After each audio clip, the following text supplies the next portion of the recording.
Hello, everybody. Good evening, ladies and gentlemen. How are you guys doing? I see we've got close to 1,000 people that are watching here. Please let me know in the comments where you guys are tuning in from exactly.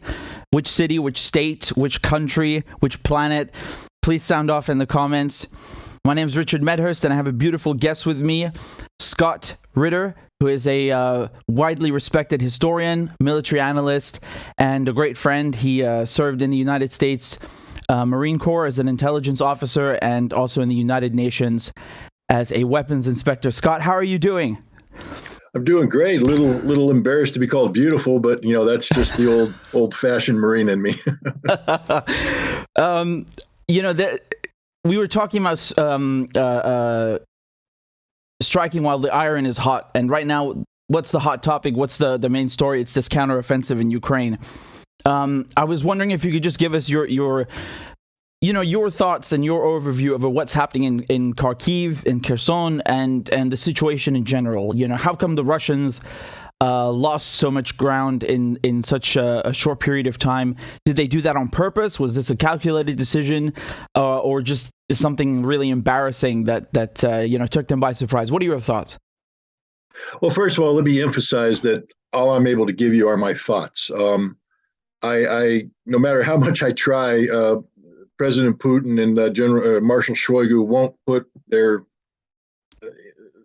alert phone on my desk, and so I can't call them up and say, "Hey, what's going on? What mistakes did you make?" So, I'm going to say some things. I'm going to say them with authority, meaning that I believe them. But as I always remind people, you take this kind of long distance analysis with a grain of salt, because, first of all, we're dealing with instant history. So whatever data is available is unprocessed data. Usually it involves some reports straight from the front lines or from the vicinity, people who are emotional, et cetera. So, there's a whole lot of filtering that would normally be done before commenting on this. So and then the other thing I would ask people is listen to what I'm saying, but man, do your own homework, verify, check on things. Because this is an emotional issue. This is like we said, it's a topical issue. It's a red hot issue. And there's a lot of people who are emotionally tied to Ukraine from one side or the other. There's people who are sympathetic to the government of Ukraine, who are ecstatic about what's happening. There's people who are sympathetic to the government of Russia, who are in a deep depression about what's happening. And I think it's imperative that everybody just take a step back, take a deep breath, relax. Unless you're on the front line, your life is not at risk. I know you might have relatives, you might have friends whose lives are at risk, but there's nothing you can do about that right now. The purpose of a show like this, I believe, is to encourage debate, dialogue, and discussion, to have a foundation for a deeper understanding. But that deeper understanding doesn't come from somebody dictating to you. It comes from you absorbing information and formulating your own opinion. So I view what we're doing here today as a tool to accomplish that for the viewer. And I say that because a lot of people put a lot of weight on what I say, and I'm honored, but it's also a huge burden, because if I had to be guaranteed that every time I spoke I had to be 100% correct, I'd never speak. So we just need to we need to proceed responsibly and cautiously. Now, having said that, I'm now going to act like I actually know what the hell I'm talking about. Last May, I had an interview with Garland Nixon, an American media personality, a radio talk show host. He has a podcast, and he was interviewing myself and Ray McGovern, a former CIA analyst, about the situation in Ukraine. And this was at a time when the United States was considering the Lend-Lease package, $43 to $50 billion worth of military assistance and other assistance to Ukraine. This was a time when, in addition to the provision of heavy equipment, United States and NATO were providing training for the Ukrainian military outside of the borders of Ukraine, which meant that suddenly Ukraine had this strategic depth provided to it. If Ukraine wanted to train forces inside Ukraine, there was always the risk of a Russian missile coming in and hitting. Danger of interviews from the home front, hitting a barracks, killing people, disrupting the training. But now they're being trained in Germany, they're being trained in England, they're being trained in France. So it's immunity and vulnerability that's been provided. And I said at the time that this was a game changer, a fundamental game changer. That if prior to this, I think the military math, the calculations that you do in your head when you're a professional military analyst, the military math made it clear that Russia was going to win, hands down.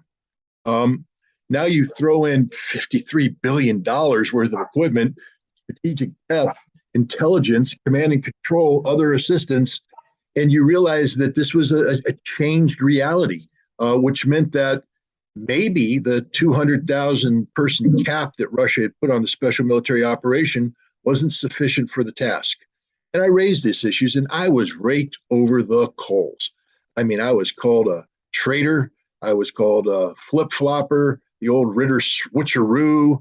We can go on and on and on. But I stood by it. I said, look, it's solid analysis. If you're not willing as an analyst to absorb new information and make new assessments based upon this new information, then you're not really an analyst. You're just a propagandist. And what happened? A new reality hit us on September 1st. There was a major counteroffensive by the Ukrainian military. And I think when one takes a look at what the quality of the military that Ukraine brought to the field on September 1st when they started this counteroffensive, we were looking at a new reality here. In the past, I think we could have said that the Ukrainian army was trained and equipped by NATO, but it was a Ukrainian army. The army that's in Ukraine today, fighting the Russians, is a NATO army that is manned by Ukrainians, but it is a NATO army. This is a whole new level of fighting, a whole new level of reality. Because it's not just about the equipment, it's about the operational theory, it's about the tactics being used, it's about the quality of fire support being used, it's about the intelligence being provided, it's about the command and control, it's about the logistics, it's about the whole package of how the Ukrainians fight wars today.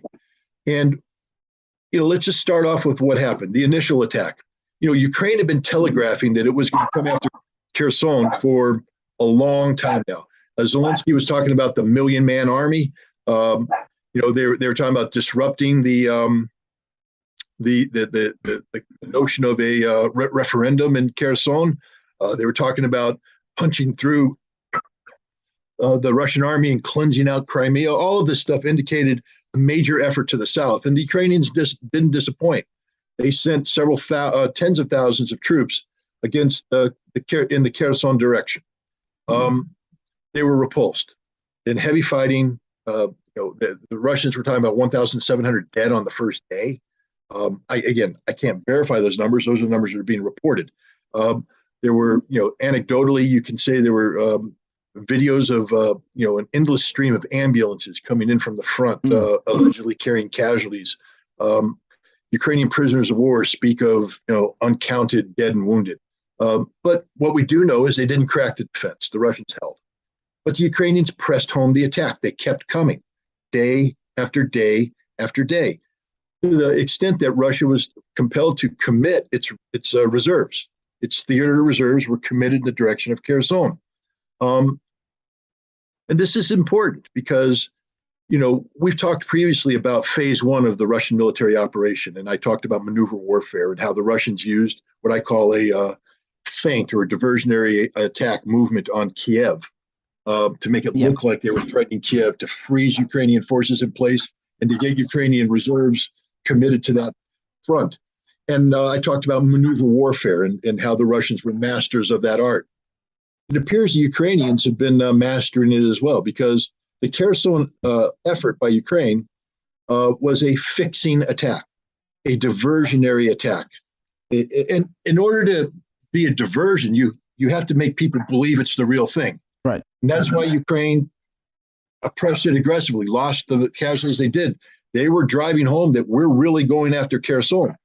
And they succeeded in getting the Russians to release the reserves. And then suddenly they struck somewhere else with another 20 to 30,000 troops. The place they struck was Kharkov. Now, here's the difference. In Kherson, the Russians were ready. They had defenses deployed in what I would call a doctrinal nature. Nothing's perfect in any war. You can take when I say doctrine, I can get a piece of paper and map out what a Russian defense should look like doctrinally, 20 kilometers in width, 15 to 20 kilometers depth. I can draw the perfect reinforced company strong points, battalions deployed in depth, fire sacks. It all looks pretty. But then you put that in the real world. Terrain's different. Some units are worn down. Some units were never staffed fully, et cetera. But the bottom line is you basically replicate the notion of what doctrine calls for. And in Kherson, they had adequate frontage. And what I mean by that is the gaps between Russian strong points weren't too big. They were small enough so that if the Ukrainians tried to squeeze them, they'd get hit by fire on both sides. The Russians use something to call a fire kettle. It's in their artillery doctrine, it's maneuver by fire, which means that as the enemy advances, you break up their advance with artillery coming in. You have strong points that channel the enemy into kill zone. And then the artillery comes in and pounds them, and bam, they're all dead. Kherson was set up doctrinally. It worked. Kharkov was different, and it shouldn't have been different. And this is where we get to the crux of the issue here. In Kharkov, we had two of the premier fighting forces in the Russian military, the 1st Guards Tank Army and the 20th Combined Arms Army, units that had a great history dating back to World War II. During the Cold War, they were part of the vanguard of the Soviet vanguard in East Germany that if there was a war would have been given the responsibility of racing through NATO lines and hitting on the Rhine River. They were decommissioned at the end of the Cold War, but in 2016 the Russians brought them back. Why? Because it looked like NATO in Russia were starting to heat things up. NATO was deploying these battle groups into the Baltics, into Poland, and so the Russians rebuilt these units. And these units were configured for big aero offensive and defensive operations. They were designed to fight a NATO enemy. Doctrinally, they were prepared to receive a NATO attack and then launch a counterattack to destroy the attacking NATO forces. They were purpose-built to fight NATO. And as I just said, the Ukrainian military today that launched this attack in Kharkov is a NATO military. It's using NATO tactics. Everything about it is NATO, except they're not speaking the English or French. They're speaking Ukrainian, although apparently a lot of them are speaking. But the point is, the Russians should never.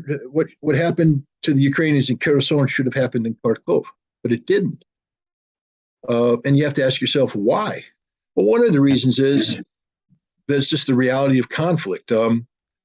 Conflict is cyclical, especially offensive conflict. And the Russians, since they transitioned to phase 2 at the end of March, have been on the offensive in a consistent fashion with no major pauses.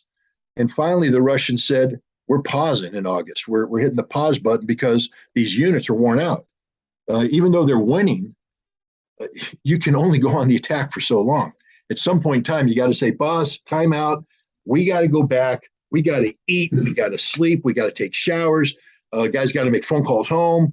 We got to, refit, get ammunition. We got to get our equipment repaired. We got to get us repaired. Basically, it's a pause for the cause. Every military does it.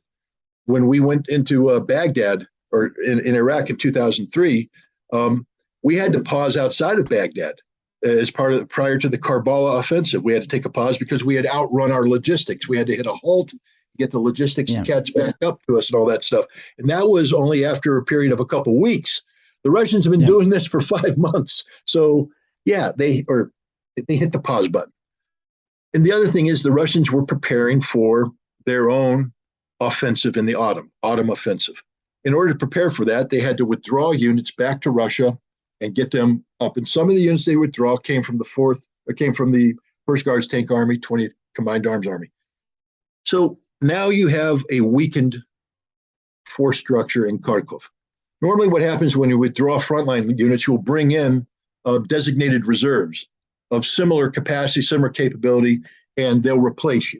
And you can maintain your doctrinal defensive alignment. The Russians didn't do this, though, for some reason. In certain sectors of the Kharkov front, instead of putting conventional rifle battalions on the front line, they put special police units, OMON, SOBR, S-O-B-R. They put militia units from the Donetsk People's Militia. They put National Guard units, which are, just a fancy name for Ministry of Interior troops. And these guys don't have the same doctrine. They don't have the same training. They don't have the same equipment. And you put them on the front line of a major combat area. And not only that, they didn't put enough of them there. So whereas in Kherson, when you had one strong point in a village and another strong point in a village, you might have a kilometer gap between them. That's enough for them to have effective fires to block that. In Kharkov, sometimes you had 5 kilometers. So from one strong point, the next Russian unit was 5 kilometers away. So that's a 5-kilometer gap, and there's nobody in the middle. And here's the other part. There's no defense in depth, meaning that once you get through that initial point, you could go 20 kilometers until you hit the next Russian unit. Mm-hmm. That's insanity. And where was the artillery? They had stripped all the artillery away to go to Donbass to wage that meat grinding combat we talked about. That's very successful, and that slow but steady advance through the Donetsk People's Republic. Where Wagner is doing the outstanding fighting. Again, outstanding from a military professional sense. I'm not taking sides here. The performance that Wagner's doing outside of Bakhmut is needs to be commended from a professional standard. They're succeeding, but they succeed because they have a lot of fire support, and that fire support came from other units that were stripped away. And this was done in Kharkov. What should have happened, if you're going to thin out the ranks, you need to double down on artillery. You need to have pre-registered kill zones with the artillery ready to fill that gap, that maneuver by fire that we talked about, but they didn't have that. And here's where it gets. This is the problem. So there's a sloppiness, there's a complacency that took place upon the Russian command, and then there's an intelligence failure, because everybody on the internet knew the Ukrainians were building up their forces. I mean, I can go back and find, Telegram reports. I can find, even though I don't have a Twitter account, I can scour Twitter and I can find Twitter commentary. Yeah. Everybody's saying, oh, they're moving this unit, this unit, this unit, this unit, this unit. And they're equipped with the NATO equipment. These are the reconfigured brigades. People are naming the brigades. They're assembling in Kharkov. They're assembling away from Kherson. And if we know that, there has to be the Russian equivalent of Scott Ritter, who's watching that as well, looking at it going, holy beep, they're building up their forces. Well, this is the thing. What happened? First thing is the Ukrainians have the benefit because they're a NATO army now. So they have the benefit of American and NATO intelligence.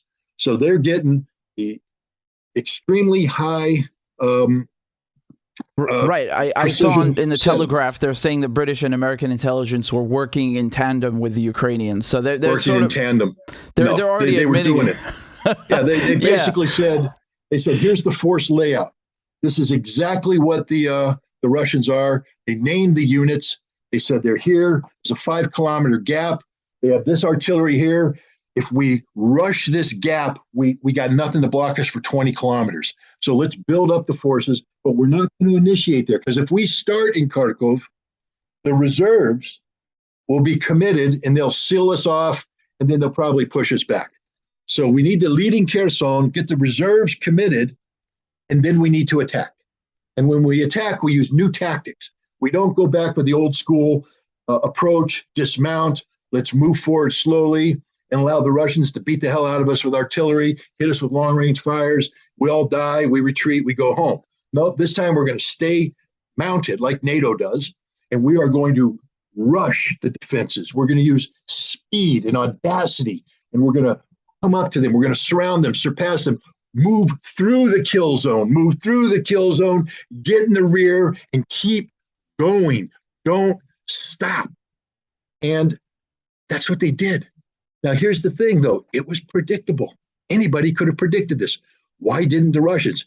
I have enough respect for the junior Russian analysts to believe that they sat there and went, whoa, we got problems, boss. We're getting chatter on the SIGINT. They're coming in.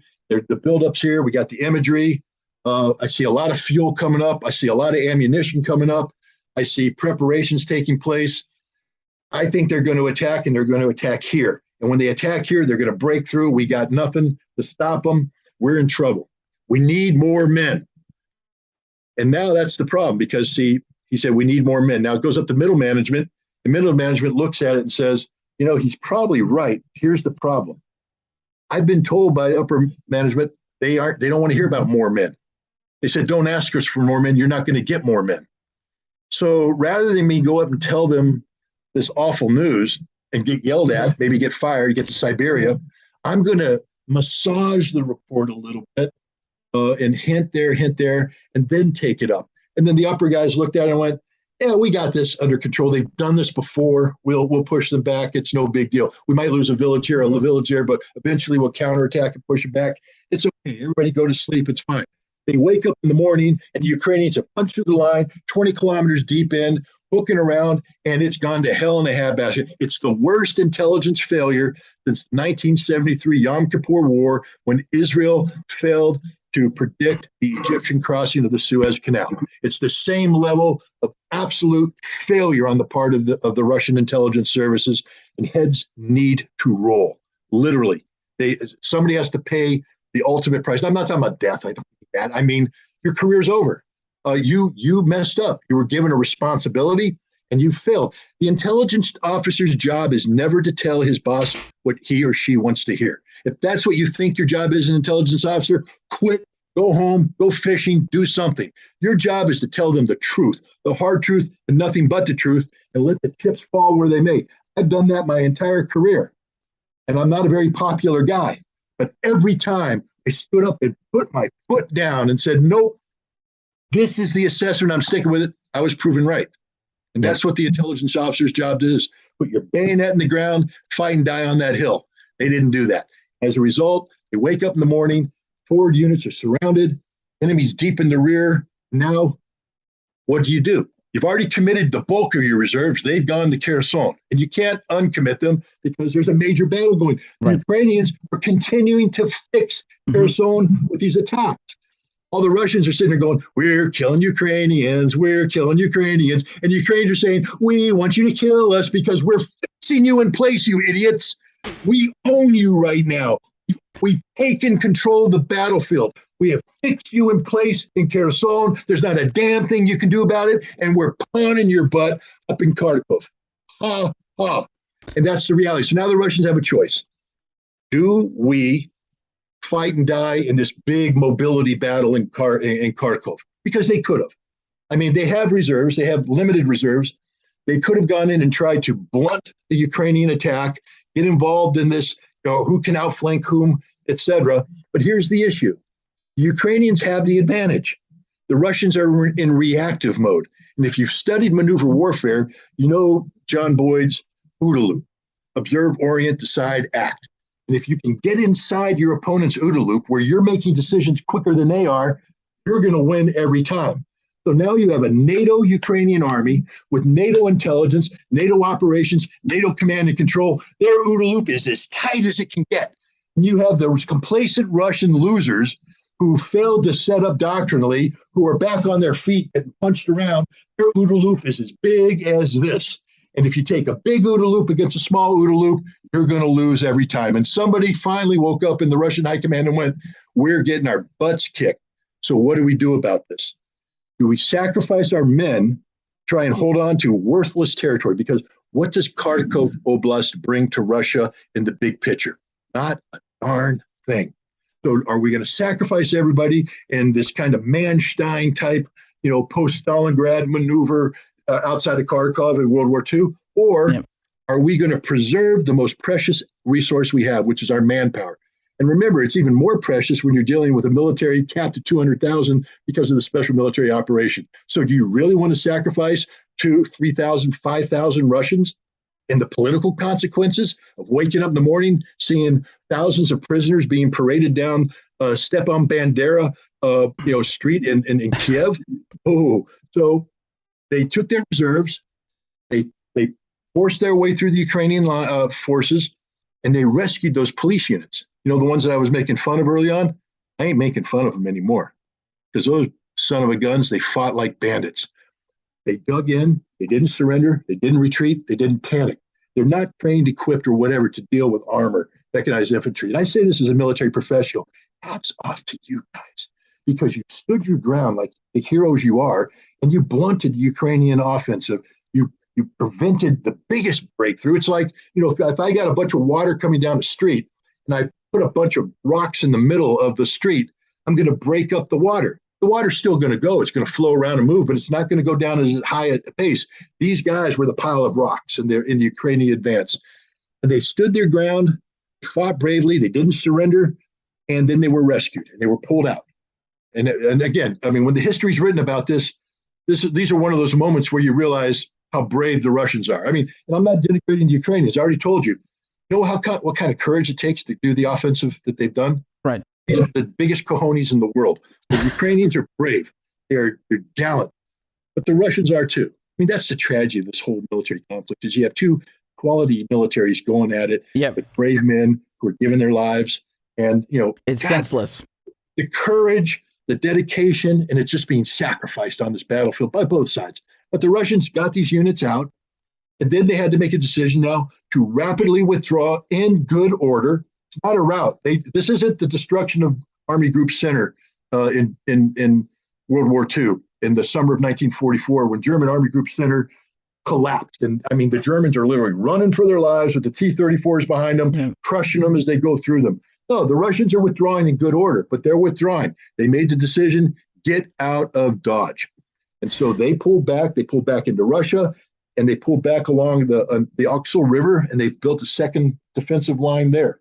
That's what I was going to ask you about, Scott, because I was quoting this yesterday from Al Jazeera. They said that according to certain analysts, that this retreat from the Kharkiv region, they didn't leave any equipment behind, right? And when fleeing armies usually leave equipment behind, they burn it, they break it. Okay, but that's what I was going to ask you about. Did this look again like something rushed? Because at the end of the day, this is rushed. This is as close to panic as you get. I'm not buying into the pro-Russian bloggers who are out there going, "This is a trap. The Russians are playing five-dimensional chess. They own you guys. They let the Ukrainians think they're winning, but they really pulled back to this defensive line. It's brilliant, genius, and it's a big trap." No, it isn't. The Ukrainians kicked your butt. They got the first punch in, and they pushed you back. You behaved well in the retreat, but it's a retreat. This wasn't planned. You didn't mean to do it. Right. You had to do it. That was my main question, because they had to do it. There's both sides, like you just said. People saying that no, this was tactical, and others saying like no, you were on the run. On the run is a little too harsh too. On the run, the Russians never lost control. I just want to pull up the map just very quickly so people can see. This is from the BBC. You can see the comparison. 6th of September, 12th of September, and what's in purple here, these are the gains that the Ukrainians made. Now, we're on the 15th of September now, so I'll give you the updated map, which is this one.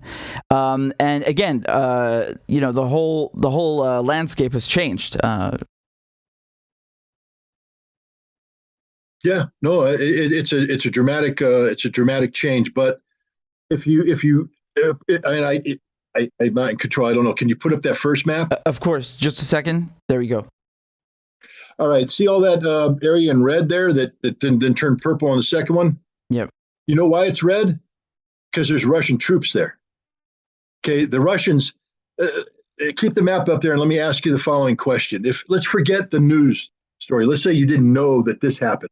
If I just came to you and said from 6 to 12 September, there was a big battle and the Ukrainians lost 3 to 5,000 dead and the Russians lost 200. Who won that battle? I would say the Russians. Right. So now we throw up the map.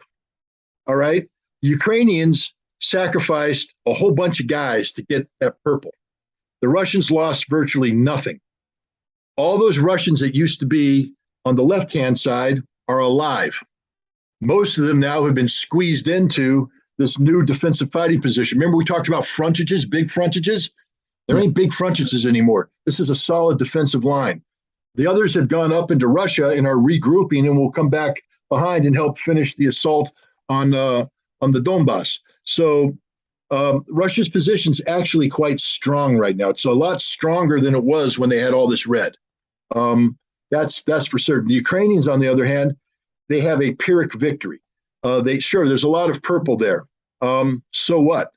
They lost their strategic reserves. They bled to death in Kherson. They bled to death here. They're continuing to bleed to death by banging their head up against the Russian defenses and what ultimately is a futile attack. So I don't need the map anymore. I just wanted to point that out, that all that red it represents troops that are still alive, still organized, and now incorporated into a much more restricted defensible. And remember, it's not just shorter frontage. They have the Oxal River, which is a natural barrier, so it enhances the defensibility of this. And the Ukrainians are just beating their heads against the wall. The other thing that happened here, because even though I talk about they're in a stronger position, keep in mind that you're never in a strong position when you run from here to here, and now you're in the process of digging in. You're still very weak there. And if the enemy's coming at you with enough momentum, enough audacity, they can punch through you and go through you. So the Russians were in a very, very tenuous position. And they did something that was very interesting. And again, I bring this up because a lot of people, when this happened, when it's about time the Russians took the gloves off, this is the strategic air campaign we were always talking about. We should have done this on day one. We would have won this war. And what I'm talking about, of course, is the Russian attack on the electrical power grid for that area. This brings me to my next question, which was, sure. There are many reports. I dug through them yesterday with the viewers, in the BBC, in the Guardian, and so on and so on, about the Russians bombing the power grid, power stations, and water stations.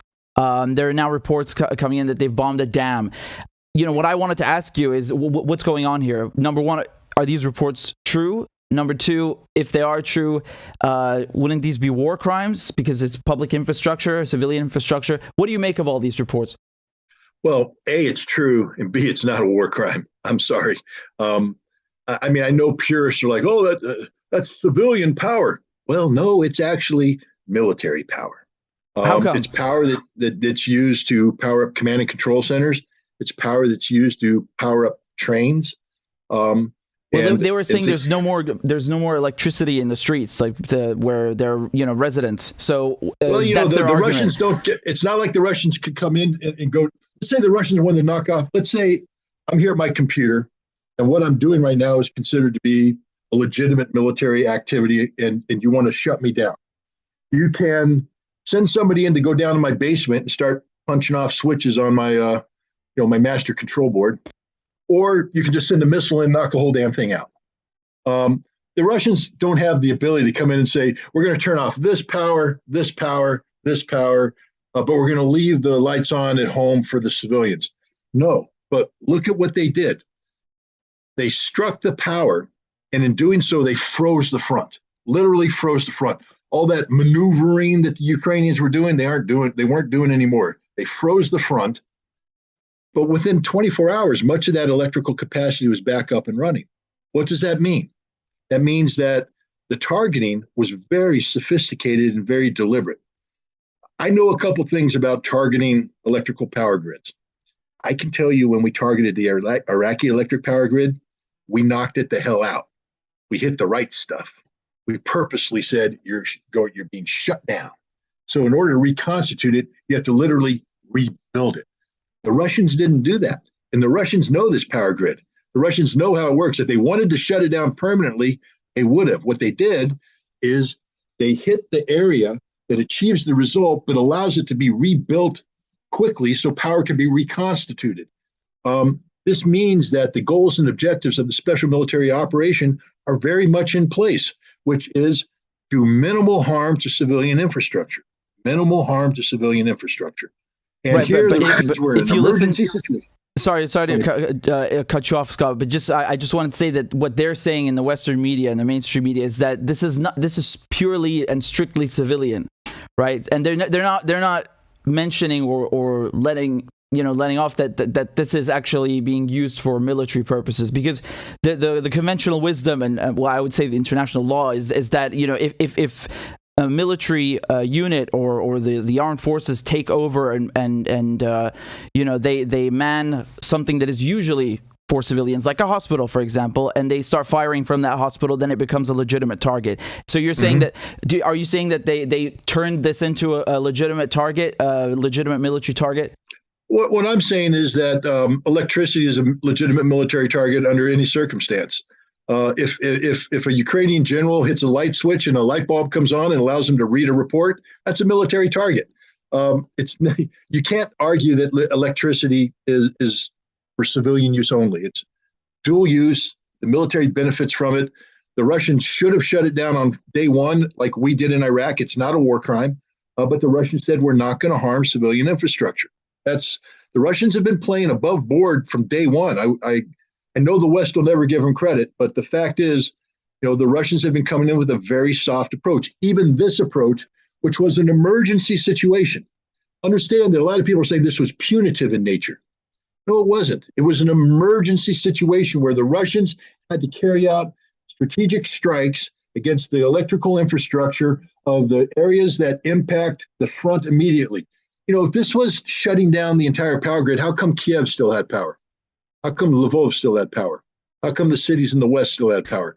The only cities that lost power were the cities involved in the immediate activity related to the front. So that's that. Now, so in Kharkiv, the other thing they did, go ahead. Yeah, I was just again reminding the viewers that this is mostly in Kharkiv where the electricity was out. And what about the water in the dams? Does that count as well? Here we come to that, because so the Russians take out the electrical grid and they slow the Ukrainians down. And this again buys Russia time now to get their defenses in order. And that was the purpose of it. All they needed to do is buy 24 to 48 hours so that the guys that were on the run out of Kharkiv, who are now on the Oxel River, can actually dig in, get their overhead cover in place, because Ukrainians have a lot of artillery, and get their ammunition put in properly, get it dispersed properly, camouflaged properly, get the defense set up. You need time. You need some breathing space, because these guys are getting the crap beat out of them by the Ukrainians, who are just pushing them and pursuing them. So you buy time by shutting the grid off, freezing the Ukrainians in place. But look again, if the Russians wanted to shut down power forever, they would have. Power's back up. The people got their water. The people got their electricity. The people aren't suffering at all. So, and think about the number of civilian casualties. I think you can count them on one hand. It's always tragic when a civilian dies, but believe me, if this was a punitive attack against Ukrainian civilian infrastructure, the Russians could have done it in a way that killed a lot more people. This was very responsible, specific, military-oriented targeting undertaken by the Russians. Now, the dam. Here you have a situation where the Ukrainians are building up a big force that's preparing to strike against the Russian defenses in the vicinity of Zaporizhia, I believe, in that area. Kiroy Rog is the city. You have a river coming through. Over time, the Ukrainians, together with their NATO allies, I think the British had a big role. They put in a whole bunch of bridges over this river, and they're pontoon bridges, and Ukrainians can freely supply these forces, move their forces back and forth. And this is a problem for the Russians because, again, they're in a very fluid situation. They're trying to settle their defense, but they've shifted their reserves. So there's a lot of movement taking place on the part of Russia while they try and get this in. And the last thing you need while they have this fluidity is for the Ukrainians to come in and hit a place that might not be perfectly defended. So what do the Russians do? They take out this dam. Now, they took it out in a controlled way. This wasn't the Jamestown or Johnstown Dam in Pennsylvania where it blew up, a wall of water comes down, wipes out towns, people get washed away, 10, 20,000 dead. This was, boom, a breach, water coming through and gradually flooding the city of Kiroy. And they flooded it, and that was a major logistical place, command and control, and it's flooded. Not too much command and control taking place in a flooded city. But the other thing it did is it raised the level and the speed of the water in the river, and all those bridges were washed away. They are no more. They're gone. До свидания. Have a good day. Reminds me of dam busters in World War II. Yeah, well, it's, again, one day when the history is written, the emotions are down and people can write the history, the future John Erickson write about this campaign. This is going to be something that people are going to write about in praise from a military standpoint. I know the Ukrainians are upset about it, but from a military standpoint, this is going to be one of those critical moments, because by wiping out these bridges, the Ukrainians can't reinforce the troops that they were building up. So they're now isolated. And what are the Russians doing? Pounding the dog poop out of them with artillery and airstrikes, breaking them up. There's no more offensive capability here. These guys are lucky to be alive. What the Russians did is blunt the Ukrainian offense and buy time to further stabilize their front line. So that's where we are today. I think we're looking at the Russians having brought stability and logic to their defense. They have their reserves reaccumulated, redistributed. So any future Ukrainian probe that punches through is going to hit back. They have artillery properly dispersed, fires down. They got their air coming in. All Ukrainian attacks right now are achieving the same result, which is dead Ukrainian. Again, tragic. This is tragic, but that's where we're at. And we're also now, the Ukrainians and the West are waking up. You're not going to read about it in the newspapers, but waking up that these precious reserves, this vaunted NATO army that Ukraine had built up all summer long, is no more. It's gone. It's been killed. It's been wounded. It's been damaged. It's been destroyed. The units that are left aren't nearly as capable as they were, 2 weeks ago. So it's a Pyrrhic victory in every sense of the word. The Ukrainians may be able to get nice photo ops. I mean, there's a lot of selfies coming out from Izium. Hell, the president went down there and took a selfie. But a selfie doesn't win wars. And having a lot of purple around Kharkiv doesn't change the fact that the primary military objective for Russia is they call it the liberation of Donbass. Ukrainians will call it the occupation of Donbass, but bringing the totality of the Donbass under Russian control. And that's ongoing. They now have sufficient forces to do that. They also have more than sufficient forces to hold the Kherson bridgehead, which secures Crimea and makes viable the land bridge that connects Crimea to the Donbass. This is all now secured with a solid defense line, troops that are mutually supportive, reserves in place, artillery in place. The Russians are in a very strong position to accomplish one of the stated objectives, which is the liberation of Donbass. But here's the problem. There's two other stated objectives out there. One is, go ahead. Have you been reading my questions? I was going to ask you, did Russia achieve its set out or stated objectives, which was, I think you were going to get to the next one, which is denazification, demilitarization. Demilitarization, yeah. How would you view that right now in September 2022? Are you getting nervous, Richard? Do you think that I have cameras in your room? I'm reading down your paranoia strikes deep. No, look, the thing is, you're obviously an extremely well-prepared interviewer, so because your questions are in logical order and the flow. Like I said, I think they're in position to accomplish one of the three. They're going to, I believe, in the foreseeable future, retake Donbass, and there's nothing the Ukrainians can do to stop them. But now here's the crux: demilitarization. From the Russian definition of what that entails, it was the removal of all NATO infrastructure, NATO affiliation, etc., from the Ukrainian military. I just told you that the Ukrainian military doesn't exist anymore, and it doesn't. The Russians destroyed the Ukrainian military, defeated Ukrainian military in May, June, and July. All the equipment the Ukrainian military used to have is gone. The structures that existed, they've been weakened, eliminated. Ukrainians were forced to throw territorial defense units, untrained reservists, into the front lines. One of the reasons why they had such high casualties is they had totally untrained troops buying time for these reserves to be accumulated. So they sacrificed men for time. I mean, my God, people talk about in the Soviet Union how during the World War I or World War II, they would just put division online and charge in to slow the Germans down. They'd all die. The Germans keep coming. Another division, human waves holding them back. That's what the Ukrainians did.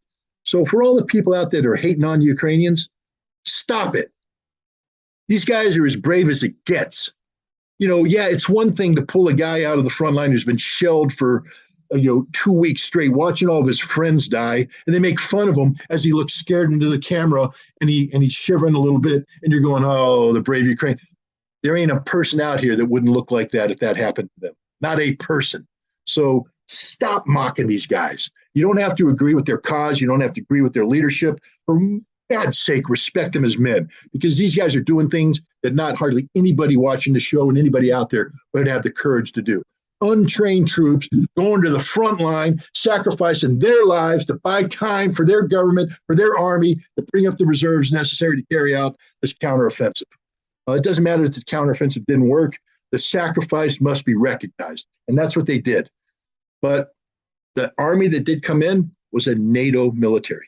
So now when we're talking demilitarization, what we're really saying is that the entirety of the Ukrainian military has to go bye-bye. How's that going to happen? One of two ways. Either the Russians defeat it on the field of battle, annihilate it, or they get them to surrender and voluntarily disarm, or somewhere in between. Bad news for Russia right now.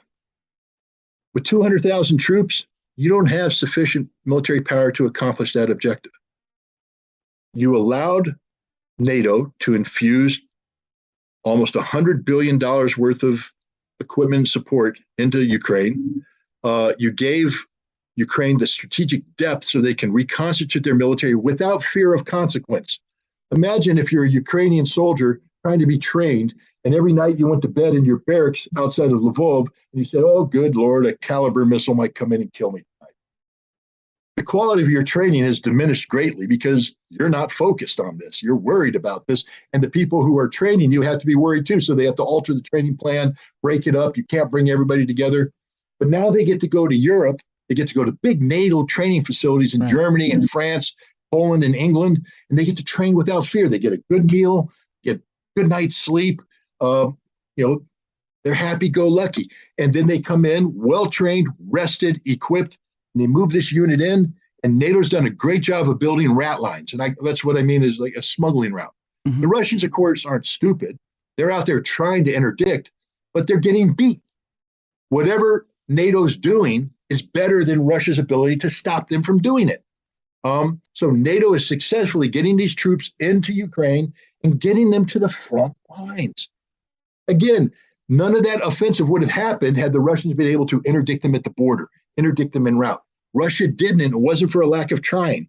So again, make fun of NATO all you want, make fun of Ukraine all you want. They're winning that aspect of the war. When the history's written, we can sit here and say, oh, the Russians will get high praise for blowing up the dam and all this stuff, brilliant military. People are going to be studying how Ukraine and NATO got all of these weapons over the border and to the front line, while Russia, with total control of the airspace, failed to interdict them. It's a major failing on the part of Russia, and they're going to have to tighten that up if they want to win. Because if they don't, it's only going to complicate the war going forward, because NATO's just going to keep repeating this puzzle over and over again, this process. So demilitarization, you're going to need many more men. And again, I don't want to sit here and pretend that I can think for the Russians, but I'm pretty good at military math. And when I run through the calculation, all that stuff, they're going to need 300 to 400,000 men to accomplish the task. They can't do it with what they have now. And even with 300, 400,000, it's going to be a slower battle. It's not going to be a broad front all the way across. It means you secure the Donbass, then you go to Odessa. You link up with Transnistria, and then you secure that defense. You get more forces. You go up and you push your way into Kharkov and hook that up and take that area. And in the process, hopefully destroy as much of the Ukrainian military as possible. Meanwhile, you carry out a strategic air campaign in the rear, again, which respects the civilian infrastructure, which complicates your purpose. I will tell you this: if they were hitting civilian infrastructure from what we call civilian infrastructure, rail lines, roads, bridges, if they blew all that, which we did in Gulf War, this rat line wouldn't work. So that NATO, at the end of the day, we have to acknowledge that the Russians are actually helping NATO succeed by not doing what is necessary to actually shut down the totality of the people's ability to move in the depth of Ukraine. But that's a strategic decision that Russia made because they don't want to destroy Ukraine. They want Ukraine to be a livable space when this war is done. But they're paying a heavy price for that. So there's that. Now we get to denazification. Hey guys, all you have to do is take a look at all the selfies coming out of Kharkiv. And what do you see? Azov emblem after Azov emblem after Azov emblem. Look, yeah, Azov suffered a major defeat in Mariupol. Thousands of them were taken prisoners. But the ideology is alive. And it's motivating people to sign up and join. And the hateful presence of Stepan Bandera is alive and well and living in the Ukrainian military today and in the Ukrainian body politic. And what I'm trying to get at here is saying that when we speak of denazification, it's no longer a matter of simply getting the Ukrainian parliament to pass a new constitution that bans Bandera, getting rid of the monuments, outlawing political parties. It's going to be the total dismantlement of Ukrainian society. When we say denazification, it's going to resemble what occurred in Germany at the end of World War II and what occurred in Iraq at the end of the 2003 invasion, de-Baathification. It's that kind of totality that's going to be necessary to cleanse Ukraine of this ideology, which means it's a virtual occupation of all of Ukraine. This includes Kiev, this includes Lvov. Russia doesn't have sufficient military power allocated to the special military operation to accomplish this task. So they're going to need more military power. So now we come down to the question of, does this mean that it's over for Russia? Well, the short answer is yes, unless Russia's willing to double the size of its forces. Why do I say that? It doesn't mean that Ukraine's going to beat Russia. Ukraine's never going to take Crimea. Ukraine's never going to take Kherson. They're never going to eliminate the land bridge. They're not going to retake Donbass. But what they can do is create a stalemate that has a permanent line of conflict, which means that Ukrainian artillery will forever threaten civilian settlements in the in Lugansk and Donetsk, in Mariupol, in Kherson, even in Crimea. There'll be a threat of drone strikes. This will be a never-ending war of attrition on the line. And you know who wins that? Ukraine. Why? Because they weren't denazified, because they weren't demilitarized, because NATO is now alive and well and living in Ukraine.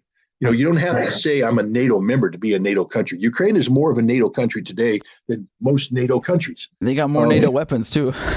They have a better NATO military. Here's the thing. I'll say this right up front, that those 30,000 guys that fought and died for the Ukrainians in this offensive would have beat any army NATO has, any army, with the possible exception of the United States, and only if we reinforced it with forces from the U.S.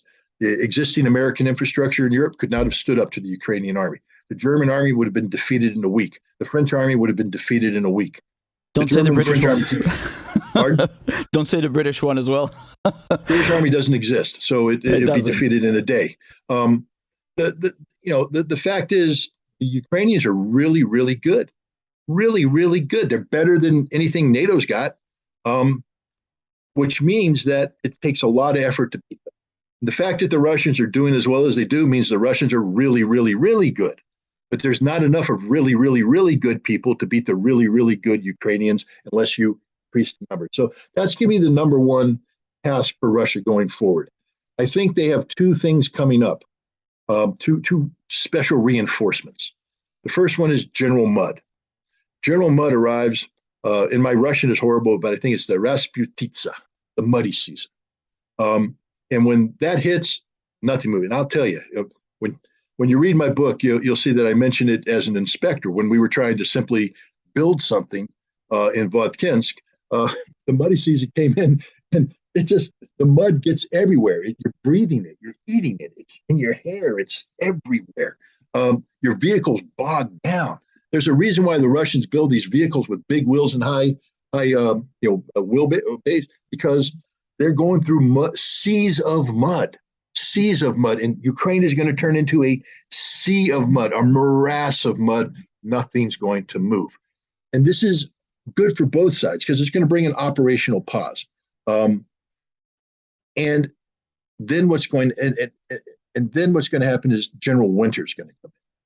And here the Russians have the advantage. They have the cold weather gear. They have better defenses. They have access to heating, food, energy, all that stuff. The Russians are going to be able to ride out the winter better than their Ukrainian counterparts.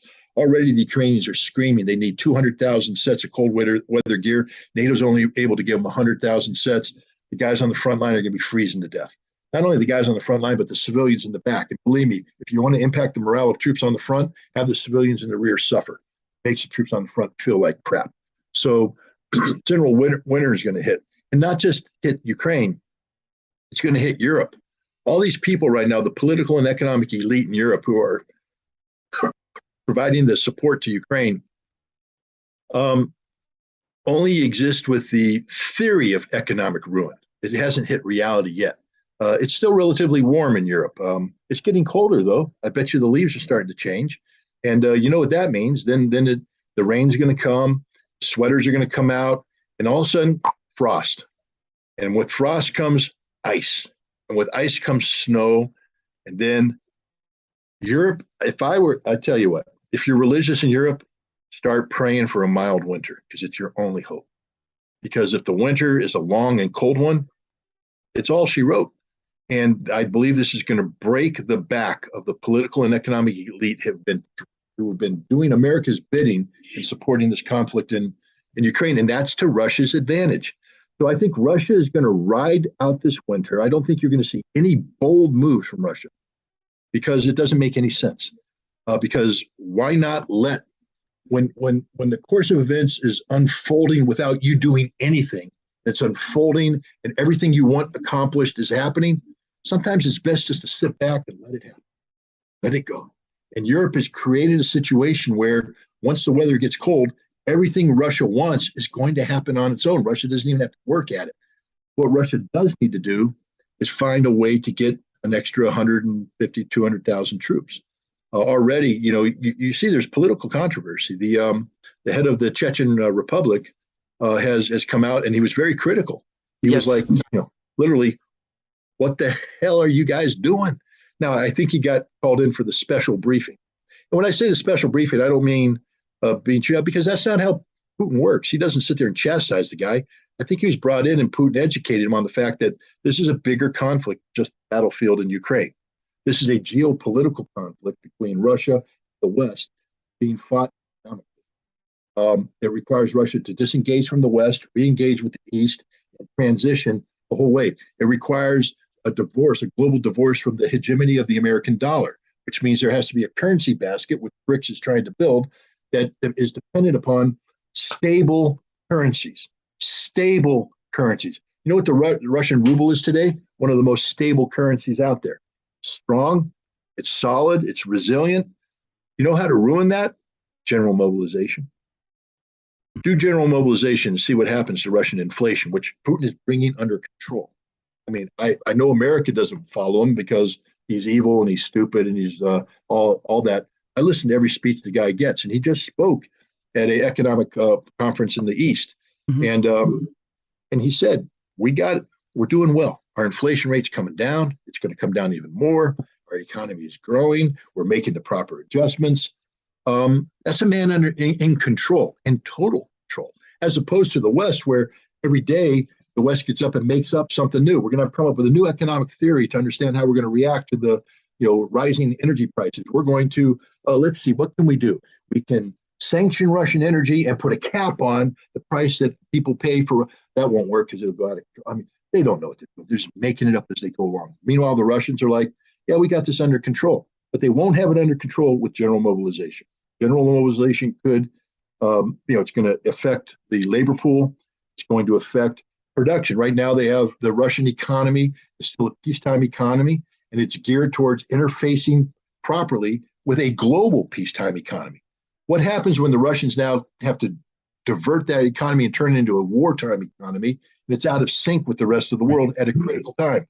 I liken this to, you got two horses running down the path. One's called Russia's economic relations with the West. The other one's called Russia's economic relations with the East. You got the Russian cowboy or Cossack or whatever you want to call him. He's on there riding, and he's doing the trick right now. He's getting off the Western horse at full gallop, and he's in the process of moving over to the Eastern horse. And it's really cool because it's going to work. Why would you throw a rattlesnake in the middle of that? You wouldn't. That's what general mobilization is. It's a rattlesnake in the middle of this trick, and the rider's going to fall off. The horses are going to panic. It's all going to go to hell. So Russia, I think, told the Chechen leader, that's what's going on, guys. You got to think bigger picture. General Winter's coming, and General Winter is going to make us even stronger because our economy is solid. We got lots of heating gas. We got lots of food. We got everything we need. Europe doesn't. Let's let General Winter come in and hit the guys. What they're going to do now, if they can't do general mobilization, is they're talking about increasing the effort for the creation of volunteer units. The Chechens have a special forces training center in Chechnya that they've been using to train their own forces, but also volunteer forces from around Russia. And it's very effective. The units that come out of that are brought to the Ukraine front, and they're performing very well, very well. What they need to do is replicate that. They need to create more of these training centers, and then they need to tap into Russian patriotism. You don't need general mobilization. Look, in the United States right now, the U.S. Army is 6,000 guys short of their recruiting goals? 6,000 short. Why? Nobody wants to join. There's no patriotism here in America. I mean, we're very good at putting stickers on cars and putting flags out in front and saying USA at sporting events. But the country's lost genuine patriotism, people willing to fight and die for their country, to take the oath. There's a variety of reasons for that, but that we don't have to get into now. But there isn't patriotic fervor, and if it is, it's very shallow. It's paper thin. That's why we, for instance, have to recruit guys who are fat. That's why we have to recruit guys that don't have a high school education. So we've lowered our mental standards, lower our physical standards, and we're still not making the recruitment, numbers. In Russia right now, there's an interesting thing happening. There's the 875th anniversary of Moscow, and Putin attended several celebrations. This was happening right as Kharkov was falling, and they had a fireworks demonstration, and the Russian people are pretty angry about this because the Russian people are saying, "Hey, boss, time out. We've got our boys dying over here, sacrificing everything for this cause you said you believed in. You said we were going to win. You said we are winning. Getting our butt kicked here in a damn fireworks celebration? What the heck is going on?" And there's pressure being brought to bear throughout Russia, throughout the Russian Federation now, from the grassroots up to the civilian leadership. No celebrations, none of that. You need to focus on getting the job done in Ukraine, which means there's a lot of patriotic fervor there from a lot of Russian boys who are physically fit and well educated. So they don't have to lower any standards. I think if the Russians opened up the recruiting and made the active pitch on do your patriotic duty, come forward, volunteer, we're going to train you. We have special contract relationships we'll get into, short-term contracts, 2 years, 3 years, or until Ukraine is finished. I bet you they get their numbers. I bet you they're able to get 120, 200,000 guys willing to do that. That's what I was going to ask you about, actually, Scott, because you mentioned Kadyrov, so the Chechen leader. he posted this voice message on Telegram, basically, you know, in so many words, saying what the hell's going on in Kharkiv. What the hell's going on? Yeah. And I've seen also good question. there's a petition being signed now, which was started by, you know, Russian not high level officials, but people who work you know, as not government ministers, but who are, you know, basically, I guess we'd say the equivalent of MPs in the UK, asking Putin to resign. And I mean, I don't think we've seen anything like that until now.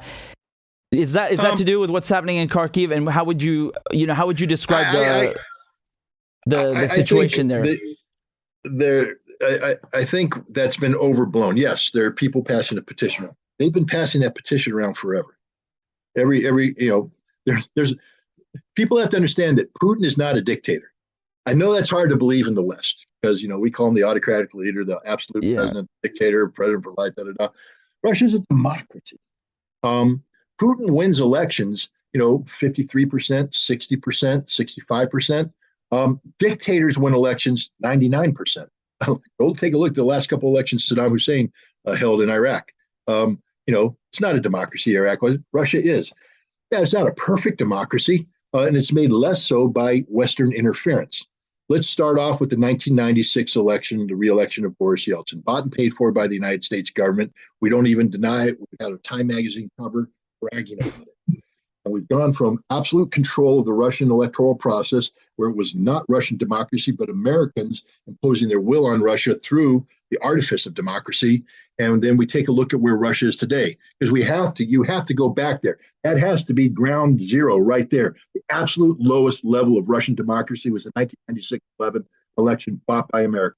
So now you're going from there, understanding that continuously the United States and Great Britain are actively trying to undermine Russian democracy. They don't want genuine Russian democracy. They want to be in control of the Russian democratic process. So they're buying off politicians, they're training. They take people like Navalny, pull them out, send them off to a study session in an elite university in the United States. I think he went to Columbia. It's a program known, I don't want to give away the farm, but it's known to be a recruitment for the CIA. All you have to do, big hint, is go through the academic advisors or the people advising that current group and look at their resumes, and it will all become clear what is going on here. Navalny is a CIA asset, recruited by the CIA, recruited by Michael McFaul, by the way, who is at that time the U.S. ambassador. He oversaw the interview process. The CIA said, we want this guy. McFaul gave the proper things. Navalny goes, he gets recruited, trained by the CIA. The British are doing the same thing, MI6, and they're bringing these people in and they're infiltrating them back into the Russian democratic process as the opposition.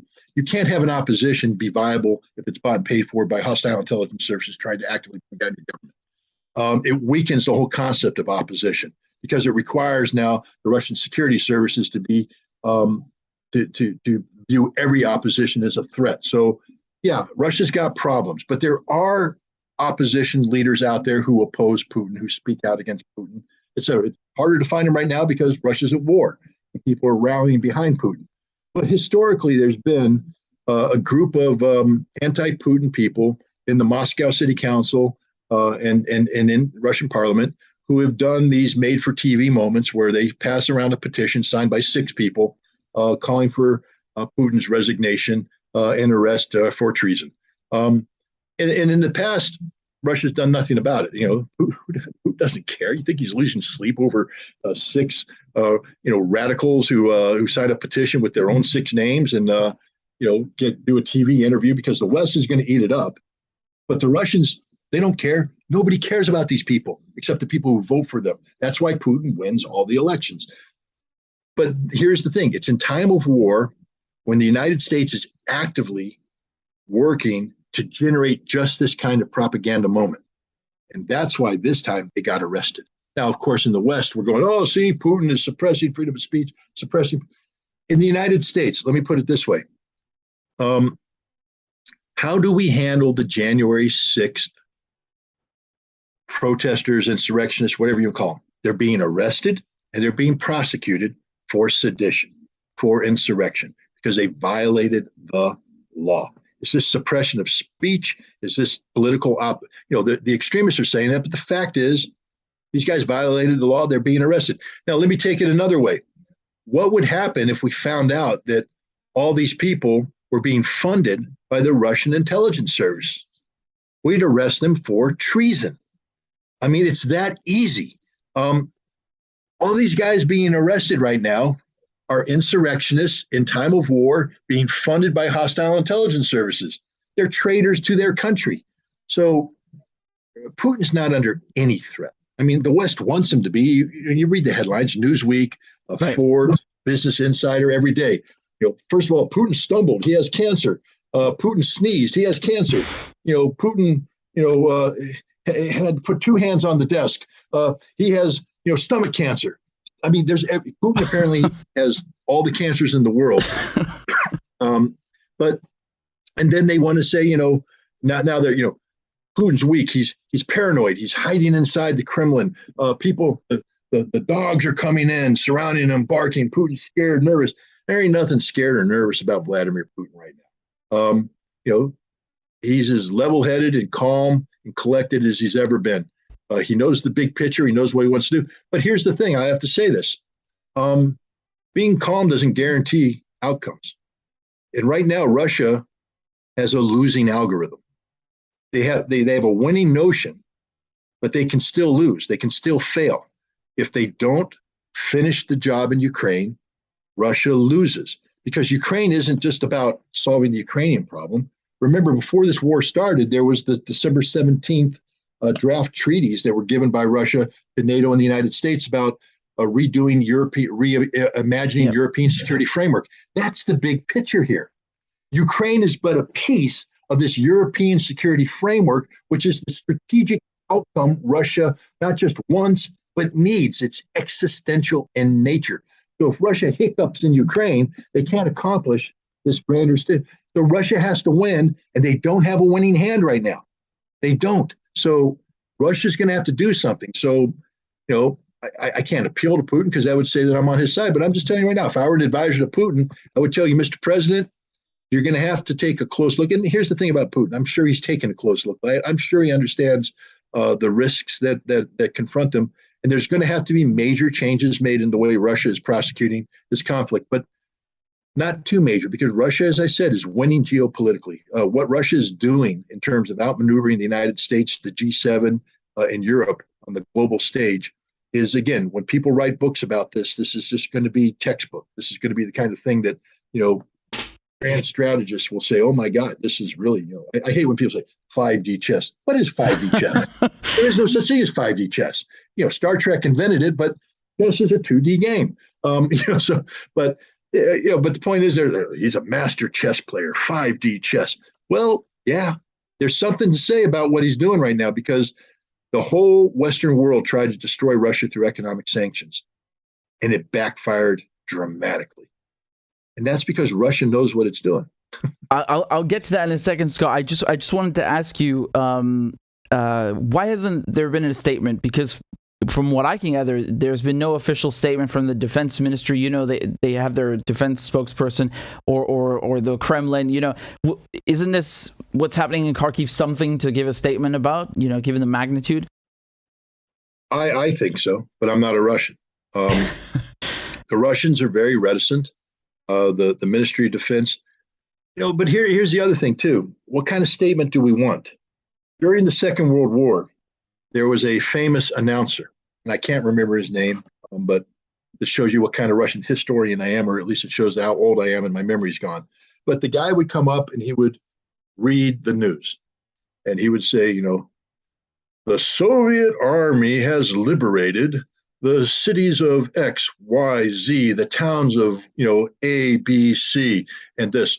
The Soviet army has retreated from the cities of X, Y, Z, the towns of boom, boom, boom. And it was all said matter-of-factly because it was war.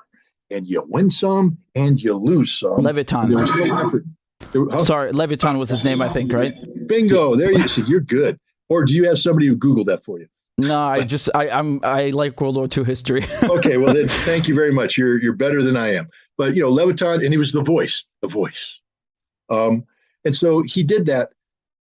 The Russian government needs to learn to trust the Russian people and just be honest about what's going on. I'm not saying they're lying, but sometimes by withholding information, that's sort of a lie.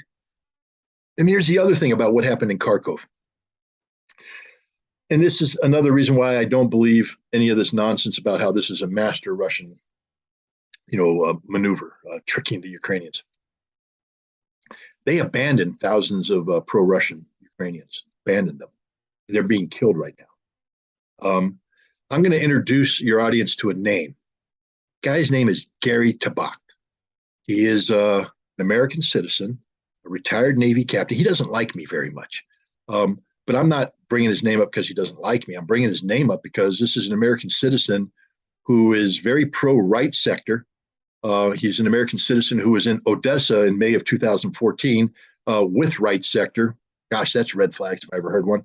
And he's in Ukraine today, actively working to get the Ukrainian government position known in the West, defending the Ukrainian government. But he was interviewed, and this is the thing. He said that right now in Kharkov, the Ukrainians are hunting down and killing the collaborators. And he's not saying it to condemn Ukraine. He's saying it as this is a good thing. He said, this is what Ukrainians do. They have long memories and they know how to do it. This is an American citizen, former military officer, openly bragging with close ties with right sector, the people who were carrying out the murders, which just opens up a whole bunch of doors I don't even want to go down. But he's sitting there saying that the Ukrainians are hunting them down. Now, it's not just that he's saying it. We know they're doing it because one of the things about murderers and thugs is they get some sort of visceral pleasure out of broadcasting their crimes. So we see the videos of the executed people. And, the Russians have the drone footage of the people being put in trucks, taken off in the woods and gunned down. I wish the Russian government would release that stuff. They will, the war crimes trials that will occur. But, Vladimir Putin in 2005 gave an address to the Russian Federal Assembly. It's a famous address because if you remember, there's the greatest geopolitical catastrophe of the 20th century was the collapse of the Soviet Union, that one. But there's the rest of the story because overnight, tens of millions of Russian citizens were left homeless. And then he spoke about the Russian nation, which is different from the Russian citizen. The Russian nation is the cultural and historical bond that exists between peoples that don't have to be ethnic Russian, but they have to be linked to Russian culture, Russian history, Russian religion, the Orthodox religion, the Russian nation. And he said, I am a defender of the Russian nation. And when he gave his speech about why he had to go into Ukraine, he constructed it from a historical perspective that spoke about the absolute requirement to defend the Russian nation, defend the Russian nation. Hey, Putin, you abandoned the Russian nation, this withdrawal from Kharkiv. You owe the Russian nation an apology. And this is where I think the Russian generals have to come out. They need to apologize because, what's supposed to happen in Kherson? It's supposed to be a referendum. How are you going to get the citizens of Kherson now to vote to join Russia when they say, wait a minute, if we vote to join, that's a death sentence. In American history, we talk about the courage of the founding fathers. John Hancock's signature on the Declaration of Independence being so big because he was basically saying, I believe in this cause so much. This is who I am. Kill me. He's telling the British, kill me. I admit I'm betraying the crown. I'm defending American democracy. Well, everybody who sided with the Russians, who took Russian aid, who sent their children to Russian schools to get educated, they sent teachers to get trained to come in and educate. They're all being treated as traitors right now. And many of them are being hunted down and killed by these Azov, Banderas, murderous thugs. I think the Russian leadership needs to give a speech that tells the Russian people that a mistake was made. But we will never abandon these people, that we are coming back. We are going to retake Kharkov. We're going to retake every area where Russian citizens, where the Russian nation lives, that the Russian nation will be secure. That's a message I think needs to be given. If it isn't, then I don't want to use bad language on your thing, but then it was all BS. It's all BS. And when the Russian people wake up and realize that it's all BS, then Putin loses his allure. He's gone. He's finished as a politician. He's not an absolute dictator. He's a president who has a very strong domestic support base right now, but that's a domestic support base that's premised on people believing what he says. You just abandoned thousands of people to be executed, murdered, raped, tortured by Azov Nazi thugs. I think the Russian nation deserves an explanation as to what's going on.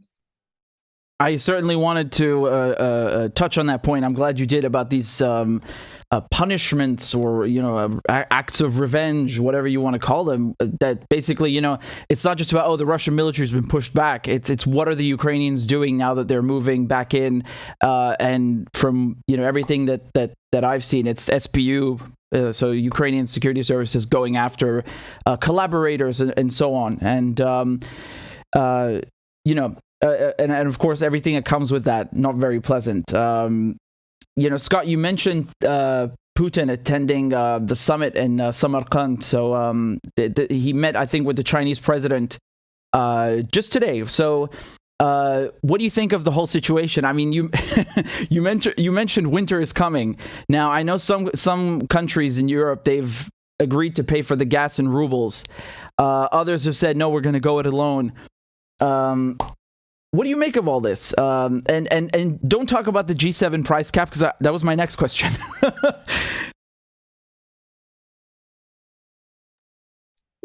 Let me see if my dogs will cooperate while I'm trying to answer this question.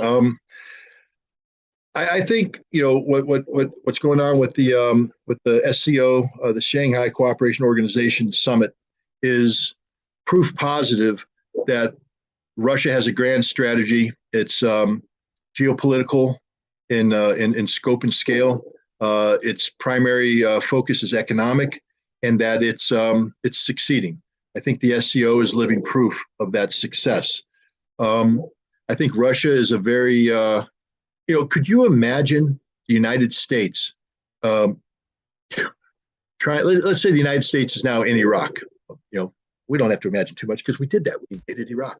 But now, after the invasion, when things maybe aren't going so well, could you imagine an American president going to a meeting of the European Union, sitting down with them and looking across the Germans who oppose this conflict, et cetera, and saying, I hear your concerns.